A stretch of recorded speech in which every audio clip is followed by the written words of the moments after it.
In today's video, I'm going to teach you how to create an FAQ in Elementor. We'll start right inside the Elementor editor. Go ahead and open any page where you want your frequently asked questions section to appear. This can be an existing page, like your home page or a product page, or a brand new page you've created.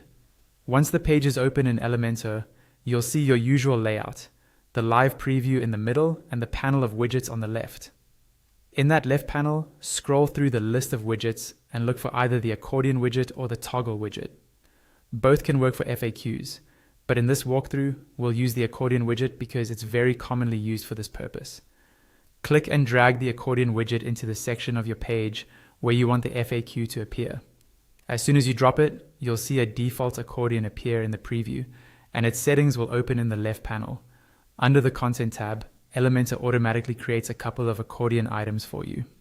Think of each item as one question and one answer. If you want to remove an accordion item, click the small X icon on the right side of that item. To add a new question, click the Add Item button at the bottom of the list. If you have a question that you want to reuse as a template, you can duplicate it by clicking the duplicate icon next to it. To turn these into real FAQs, click on an accordion item. In the title field, replace the default text with your question. For example, how long does shipping take? Then in the content field, type your answer.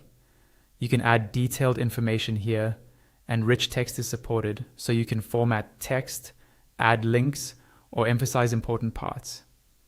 Repeat this process for all of your FAQ questions and answers. Still in the Content tab, you'll also see options to change the icons that appear next to each question, adjust the HTML tag of the title for better SEO, and enable or disable FAQ schema if your setup supports that. When you're ready to adjust the design, switch to the Style tab. Here you can customize the look and feel of your FAQ, change spacing, colors, typography, background, and how the icon and content appear when opened or closed.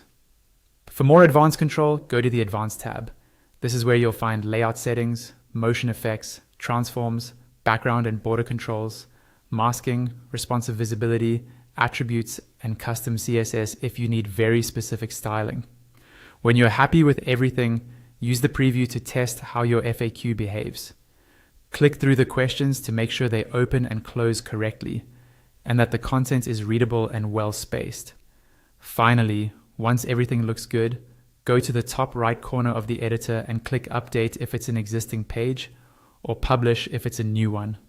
Your FAQ section is now live on your site and ready for your visitors.